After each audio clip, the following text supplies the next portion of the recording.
గణేశాయ నమః, శ్రీ సరస్వతి నమః, శ్రీ గురుభ్యో నమః. భక్తులారా, వ్యాసప్రోక్త భాగవత మహాపురాణం యథాతథంగా చెప్పుకున్నాం. ప్రతి శ్లోకం దాని అర్థం. ఇందులో భాగంగా నిన్నటి వరకు మనం 8 స్కందాలు పూర్తి చేసి 9వ స్కందాన్ని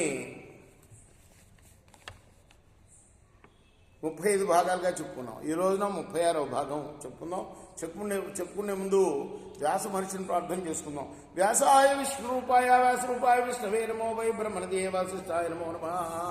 ఆంజనేయం మహావీరం బ్రహ్మవిష్ణు స్వాత్మ తరుణార్క ప్రభంశాంతో ఆంజనేయం నమామ్యహం.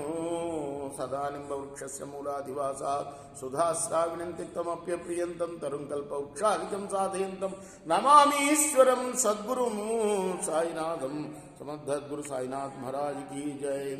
కుశస్య చాతిధిస్తస్మాన్నిషధస్తత్సుతో నభః పుండరీకోధ తత్పుత్ర క్షేమధన్వా భవత్తతః.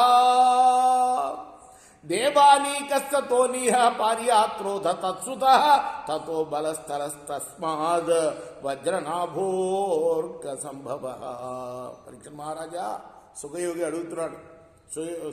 సుఖయోగి చెప్తున్నాడు పరీక్ష మహారాజు, కుశుడి యొక్క కుమారుడి పేరు, అంటే రాముడు పెద్ద కుమారుడి పేరు కుశుడు, అతని పెద్ద కుమారుడి పేరు అతిథి, అతని కొడుకు పేరు నిషధుడు, నిషధుడి కొడుకు పేరు నభుడు, నభుడి కొడుకు పేరు పుండరీకుడు, పుండరీకుడు కొడుకు పేరు క్షేమధనుడు, క్షేమధనుడి కొడుకు పేరు దేవానీకుడు, దేవానీకుడు కొడుకు పేరు అనీహుడు, ఆయన కుమారుడు పారియాత్రుడు, పారియాత్రుడి కొడుకు పేరు బలస్థలుడు. అతనికి సూర్యాంశంతో వజ్రనాభుడు జన్మించాడయ్యా. ఎన్ని తరాలు చెప్పేశారో చూడండి.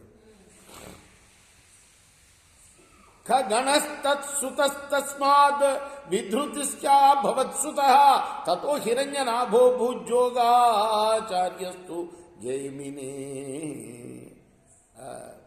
శిష్యః కౌసల్యాధ్యాత్మం యాజ్ఞవల్క్యోజ్జగాత్మతః యోగం మహోదయన్ ఋషిర్ హృదయ గ్రంథి వేదనం. వజ్రనాభునికి పుట్టినవాడి పేరు ఖగనుడు, అతనికి పుట్టినవాడి పేరు విధృతి, విధృతి కొడుకు పేరు హిరణ్యనాభుడు.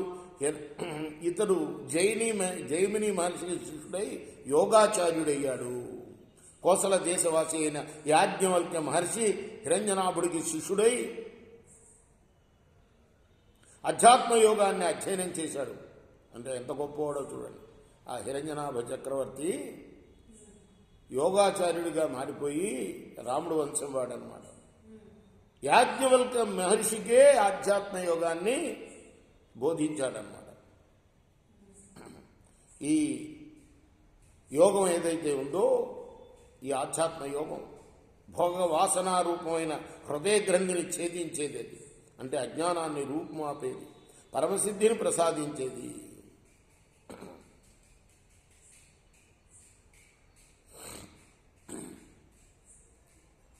పుష్యో హిరణ్యనాభస్య ధ్రువ సంధిస్తతోభవత్ సుదర్శనోధాగ్నివర్ణః సిద్ధస్తస్య మరుత్సుతః యోసావాస్తే యోగసిద్ధి కలాప గ్రామమాశ్రితః కలేరంతే సూర్యవంశన్నష్టం భావయత పునః. హిరణ్యనాభుడి కొడుకు పేరు పుష్యుడు, పుష్యుడు కొడుకు పేరు ధ్రువసంధి, ధ్రువసంధి కొడుకు పేరు సుదర్శనుడు, సుదర్శనుడు కొడుకు పేరు అగ్నివర్ణుడు, అగ్నివర్ణుడు కొడుకు పేరు శీఘ్రుడు, శీఘ్రుడికి కొడుకు పేరు మరువు.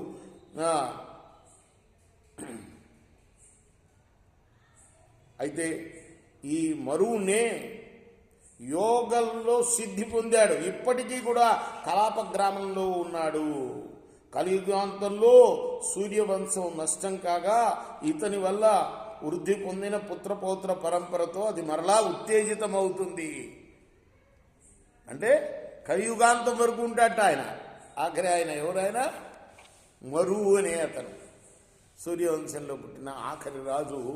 ఈయన కలియుగాంతం వరకు ఉండి అప్పుడు మళ్ళీ ఆ సూర్యవంశాన్ని వర్ధిల్ల చేస్తాడు. రేపు మనం 7వ శ్లోకంలో 37వ భాగం చెప్పుకుందాం. 36వ భాగం చెప్తున్నాం. కృష్ణార్పణమస్తు. సాయి కృష్ణ. స్వస్తి ప్రజాభ్య పరిపాలయంతాం న్యాయేన మార్గేణ మహిమేషా గో బ్రాహ్మణేభ్యः శుభమస్తు. లోకాः సమస్తాः సుఖినో భవంతు. చేకోరా హారతి గో సద్గురునాథ దేవ సాయినాథ. పాంచభౌతిక తత్వంలానే హారతలిత్తుమురా.